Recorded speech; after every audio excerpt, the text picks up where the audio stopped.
All right, everyone. So up front, I have Keith Karnes has served as Forestry Director for Leech Lake Band of Ojibwe for 20 years. Before stepping into this role, he worked as an allotment forester at both the White Earth and Leech Lake reservations for 2 years. He is a 2003 graduate of the University of Wisconsin, Stevens Point, where he earned his dual Bachelor's of Science degree in Forest Management and Forest Administration/Utilization, along with a minor in Soil Science. Next up, we have Robert Gotchie Jr. Robert P.J. Gotchie Jr. is a Leech Lake Band of Ojibwe tribal member. In 2023, he became the Wildland Fire Management Officer for the tribe after 17 seasons with the wildfire program. BJ attended Tiska Community College and received a diploma in wildland firefighting. He was nominated for a MNICS award for leadership during the 2022 fire season and is also a member of the MNICS Operations Working Team, the Type 2 IA Subcommittee Team, and a co-lead of the Indigenous Peoples Burning Network. Mostly BJ is a proud husband and father of 3 boys in which he coaches their youth lacrosse program. Everyone, please welcome.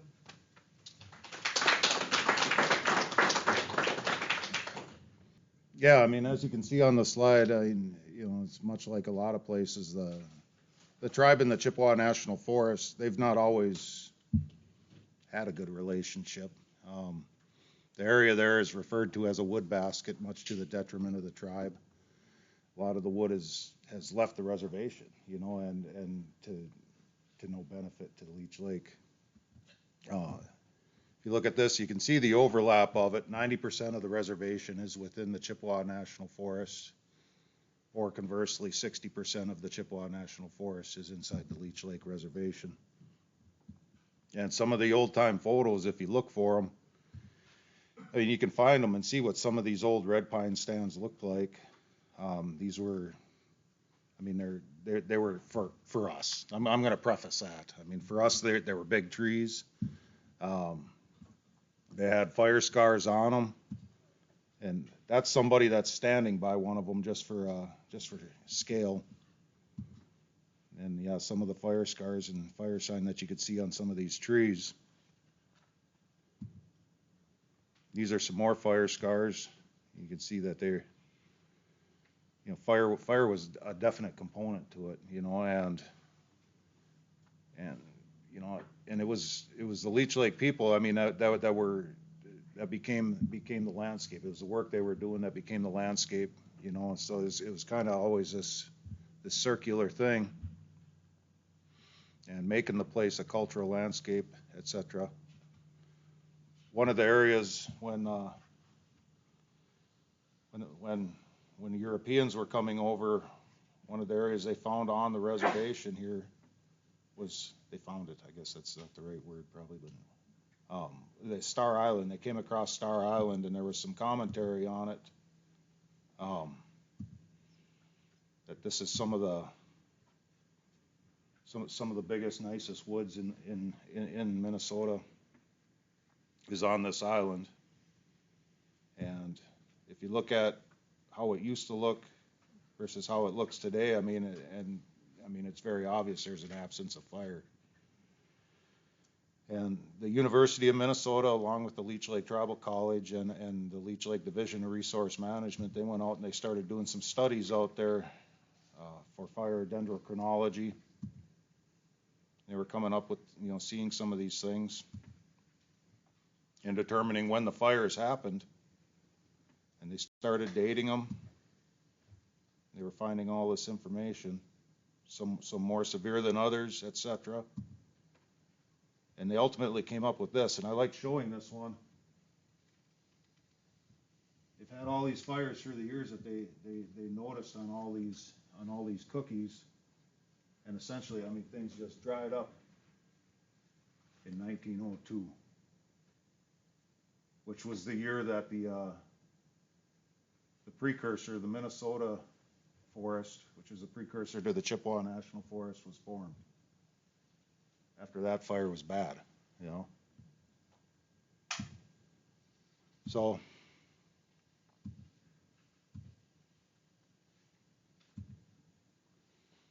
One of the things that we did, we had a letter that we sent out in 2016 to the Chief of the Forest Service, Tidwell at the time, telling them that the Chippewa National Forest wasn't meeting their trust responsibility. And we got a return letter that came back to the Leech Lake Chair, as well as the Chippewa National Forest, and with a number of items that they wanted us to do. They wanted more tribal forest protection acts. Then they wanted some tribal desired vegetative conditions that we draft and we brought to the CHIP, and they need to incorporate into all of their projects. So one of the projects we did was a TFPA project where we were doing a more intense pine and spruce thinning. We have a ton of pine plantations. We're trying to move away from that pine plantation aesthetic. Coming in, thinning early, thinning aggressively, thinning more often, so we can retain live crown on the residual trees we have, and not just these little whippets that you see when you go into a lot of them. And a lot of these areas didn't have fire. They hadn't had fire since 1902, and now we got an overabundance of hazel that we just got fields of it out there, where the hazel's just taking over. And I know, visiting for some of the projects we do and sitting in a room with our local Indian councils and some of the elders, they would talk about they can remember days when it used to be you could just walk around out in the woods. And now you got to swim through that hazel. So our TFPA pine and spruce thinning, we did all pine and spruce within 20 to 40 years old. And if you look right there, there's a tight grouping in there. And that tight grouping became a project that we worked on called the Sand Plains Pine Project. We've had RTRL projects, grants that we've incorporated into it. The Chippewa National Forest is doing pine thinnings on it, while at the same time we're brushing out the hazel and we're setting the whole thing up for fire.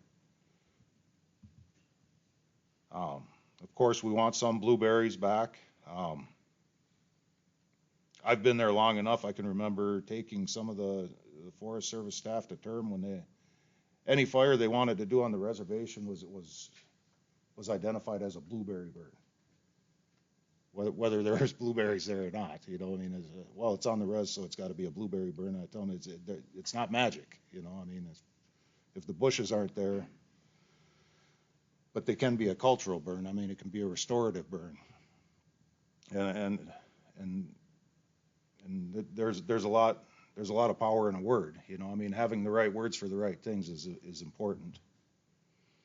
So working with the Northern Research Station, which is right there, I pilfered this slide from him.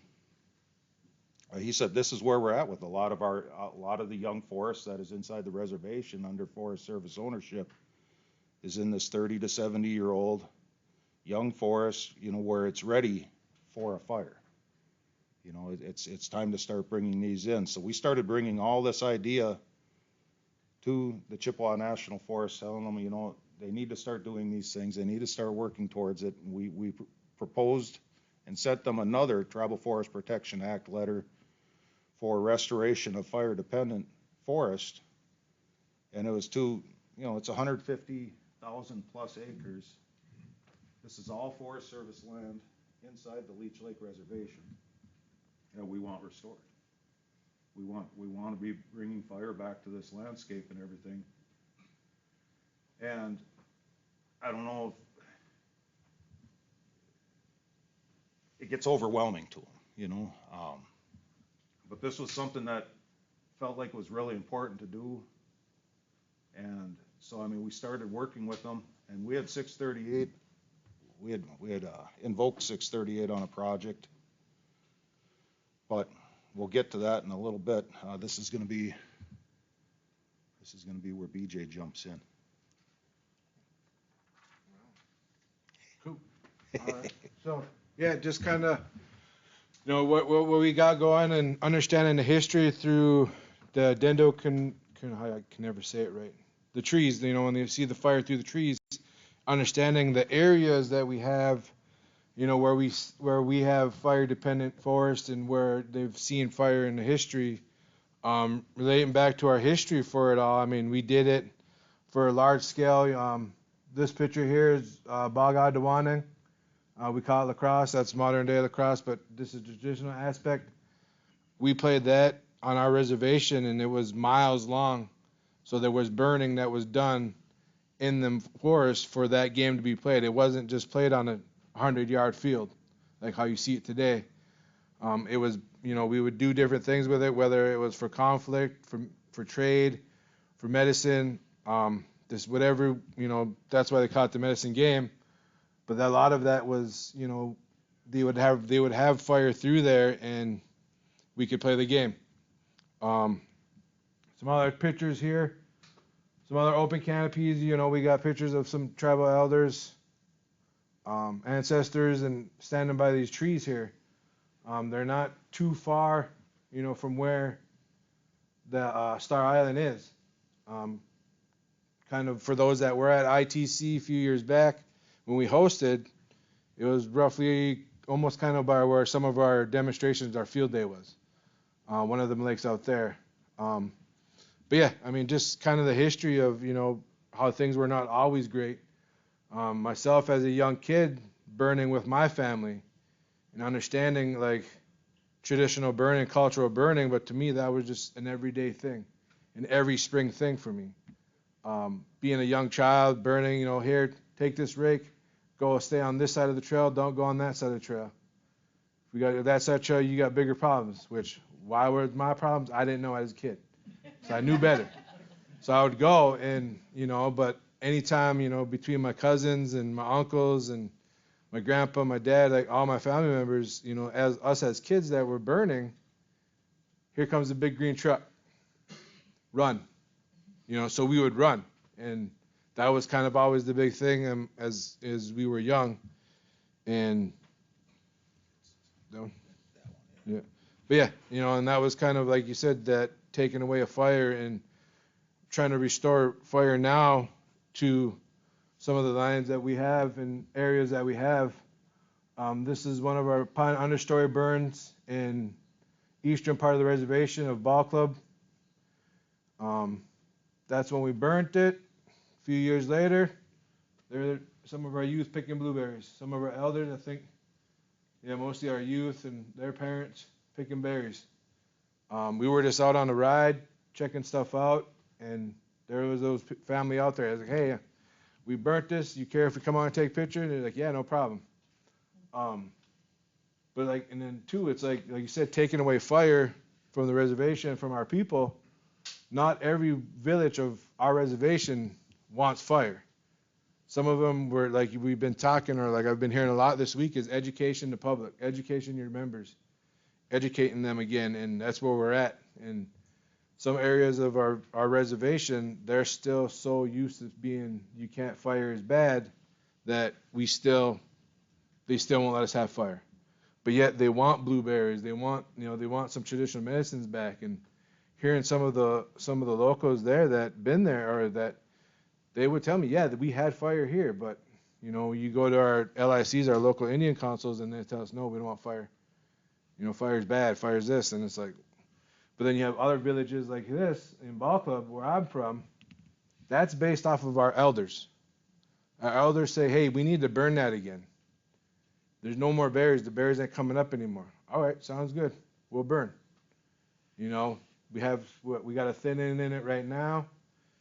Give it a couple years and we'll go through there and burn again.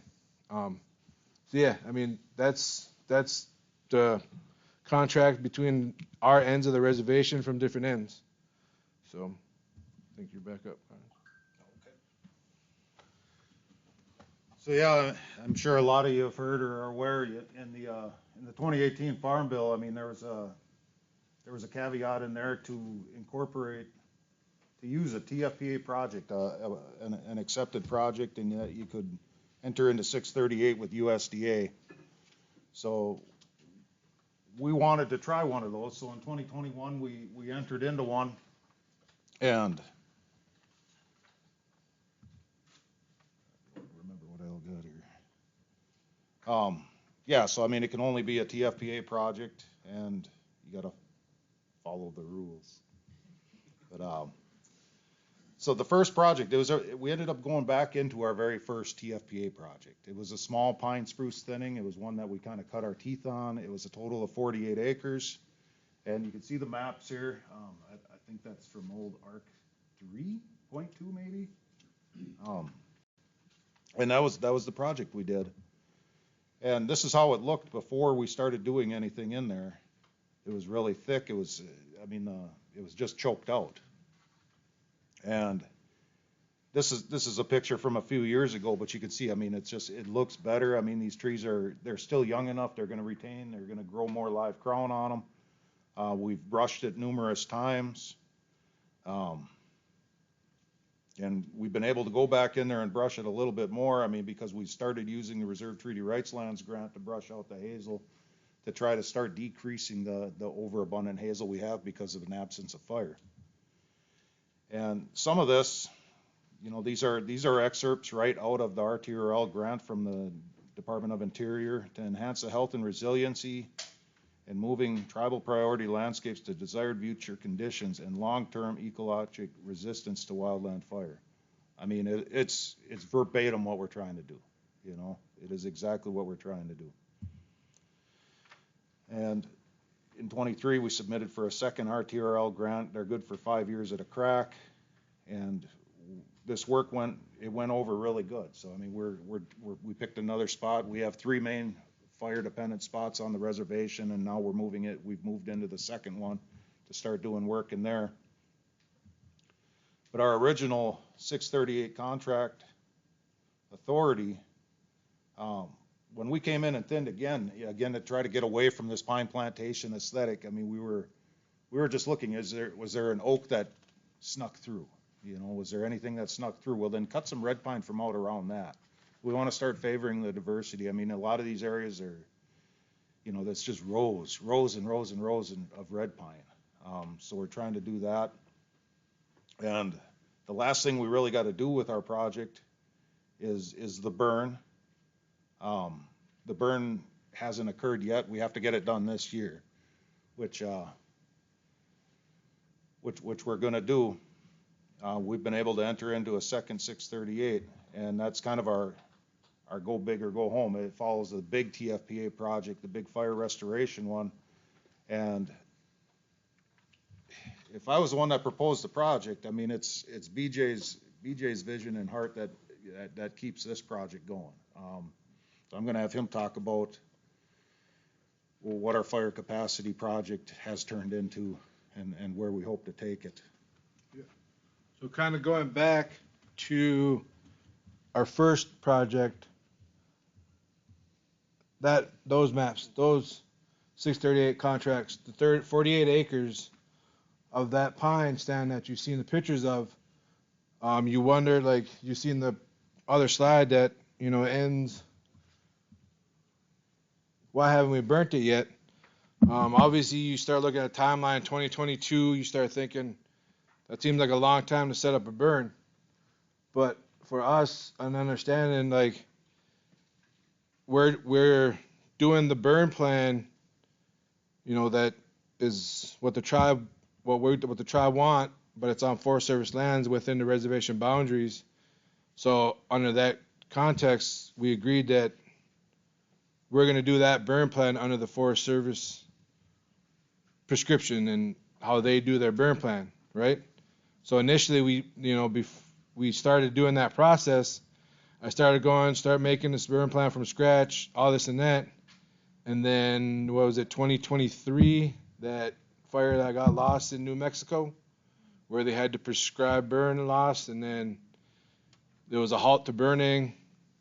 And then they went through this whole structure of redoing how you do your burn plans, all these other things you need, procedures or protocols you need. My burn plan was on the table, but it didn't get signed.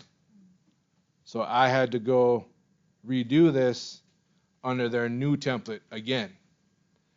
And at times it felt like they were just trying not to do it. But in overall scheme of things, it just what happened, and they were under that scope as well of the issues.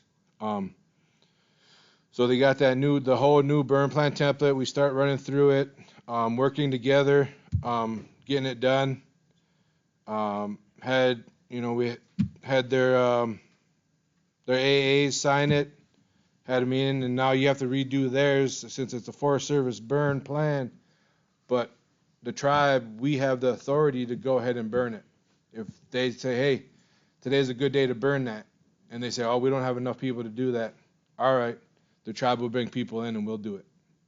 And they know that, and they're supportive of it. I mean, they said they're going to make the best effort to have people, but they may not have everybody. They might, obviously would be there as our crew would be there. So that's where that go big, go home with that phase 2 comes in, is that capacity building. We call it the capacity building 638.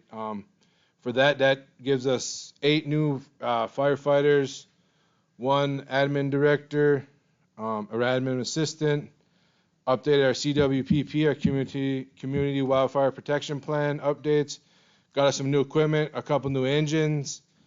And our staff, they're young staff, they're moving and they're young and they're definitely at it. Between trainings and getting them up to snuff and getting their qualifications, and it's a big project, and that's what we got with the second. It's a lot of money, a lot of time, a lot of personnel in it now. I'm working on some more burns with that. So some of the things we learned. We got to have people got to be in favor of this from both sides. When I started, my first slide, we didn't always get along, and now, just last week, we had Reed Robinson over at the Leech Lake Reservation, and we were talking to him, telling him about this fire capacity building, and we had, we sat down and we ate, and we had meals with the Chippewa National Forest and our tribal council, and we discussed this stuff. And we told them, these 8 entry-level firefighters aren't just eight entry-level firefighters. They're 8 tribal members from all across the Leech Lake Reservation. A lot of them are starting young families. What we're doing here, it isn't just a job. This is starting a change, and the Chippewa National Forest, the staff they have there now, they bought into that idea, we're all in this together, and they're in favor of it. So they've funded this 638, which is a lot of money. It's a lot of money to make it work, and we're pushing it to be self-supportive, and we're kind of pushing for the second round of funding on it, but we're not there yet. But the relationship has gotten a lot stronger. I've been there long enough, I could feel the tension in the room when we would sit down and meet with the CHIP. Now when we meet, we're talking about, the Knicks comeback yesterday and stuff like that, and I can remember a guy I used to work with, Ben Benoit, he had told the CHIP, when they come on to when they go to the supervisor's office at the Chippewa National Forest, it's inside the Leech Lake Reservation. But they live off the reservation. They drive onto the reservation to come to work. And Ben said when he wakes up in the morning, he's home and he's at work at the same time. It's all one to him. So he would say it's not just another forest. It's a homeland. And the very first picture I had at the beginning of this slide had our new Leech Lake wildland firefighters and some of the Chippewa National Forest staff together. I think this one does too, correct? Yep. So, and then somebody was teaching some of the youth about good fire, and that's the kind of stuff that we're trying to push for. So that's it. You good? Good.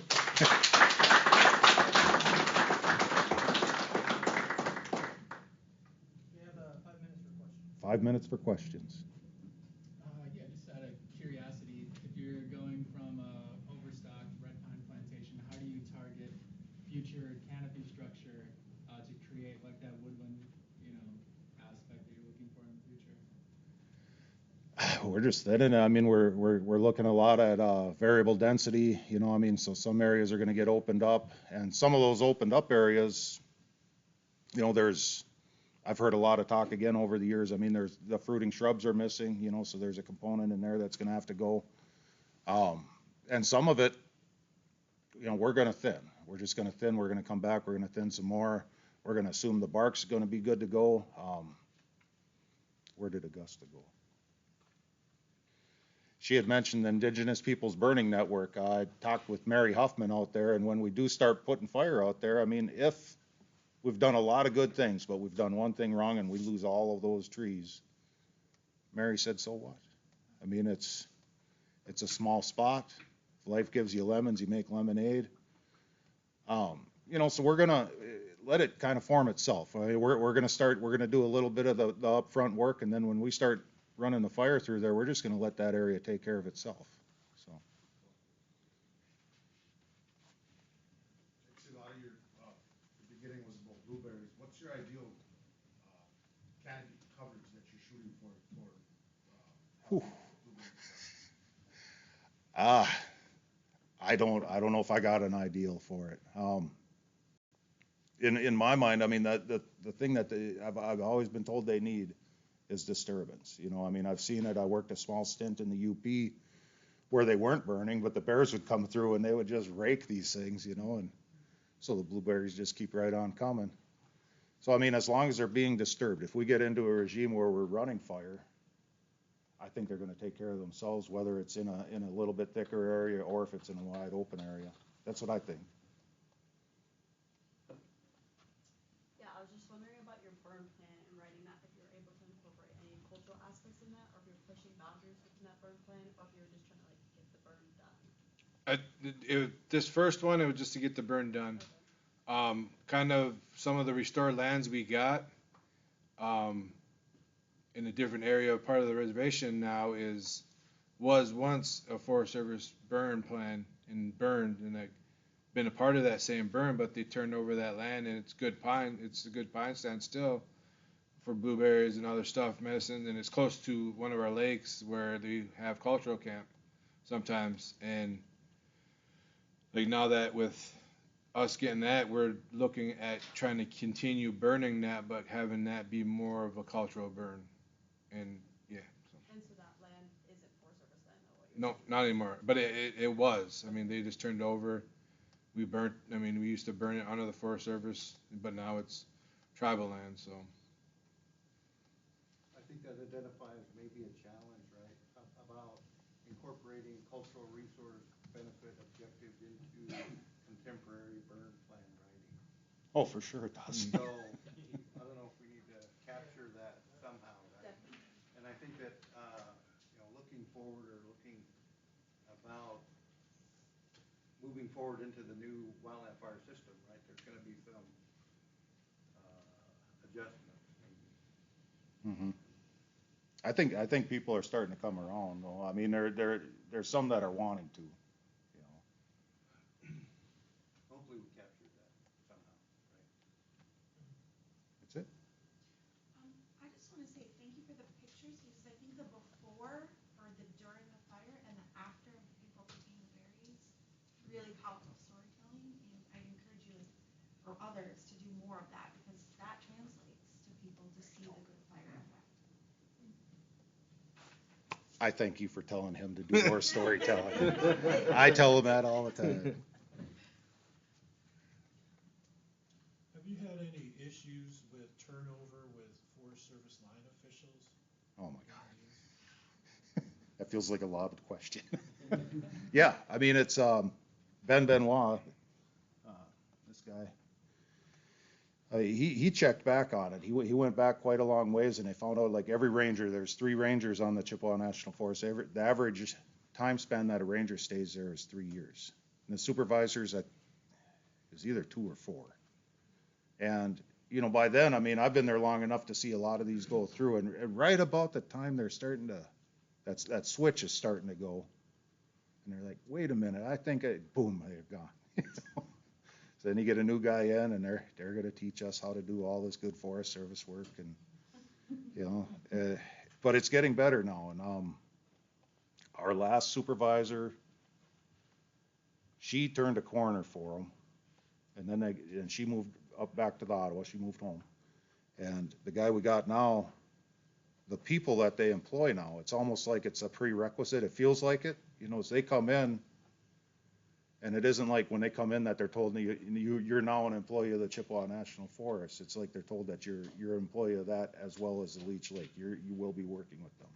They come in with full expectation, full willingness, and for me, having been there 20 years, I mean, I notice it. It's definitely different, and it's refreshing. Does the Forest Service accomplish a lot of acres or meeting their prescriptions or objectives? Are they very productive as well, working adjacent to you, or just with all the turnover? Or is it just are they? I guess Forest Service in general.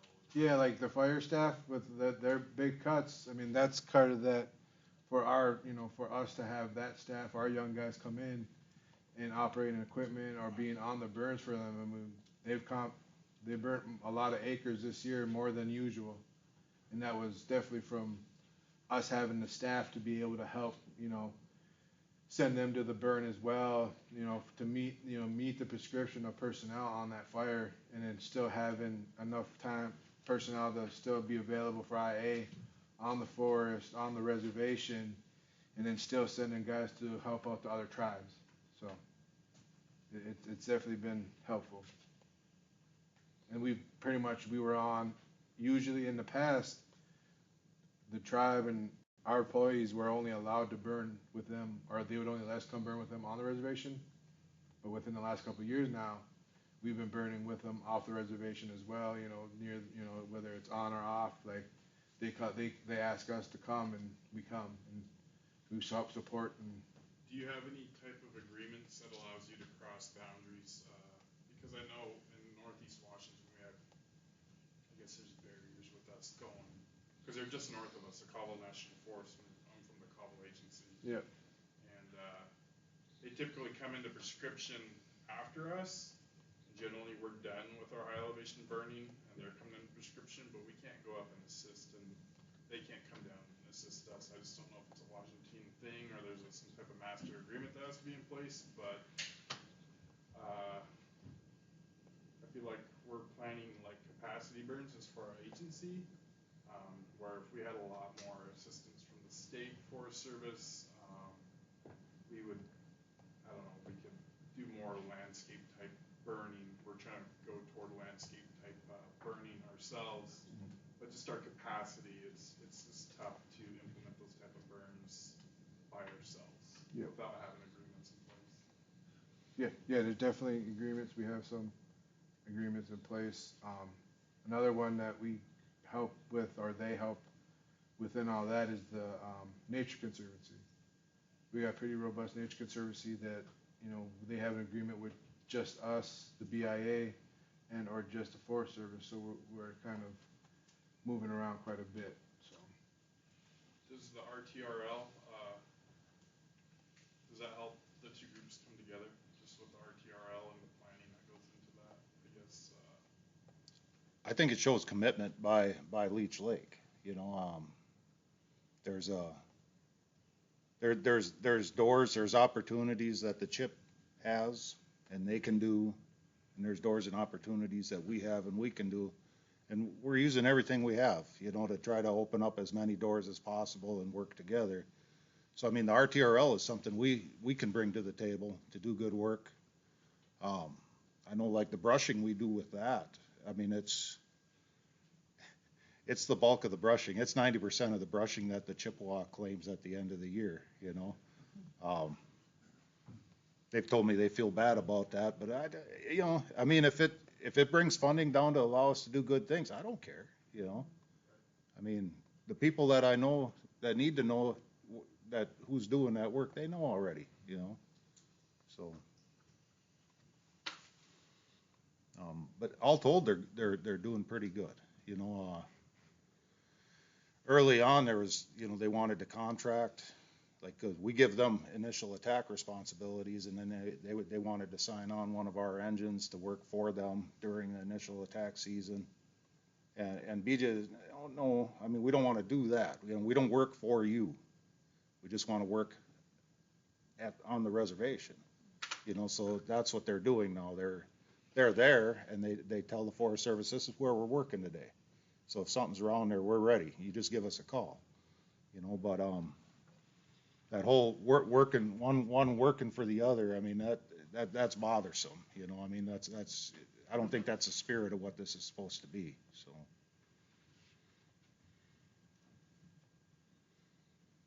Good. All right. Cool.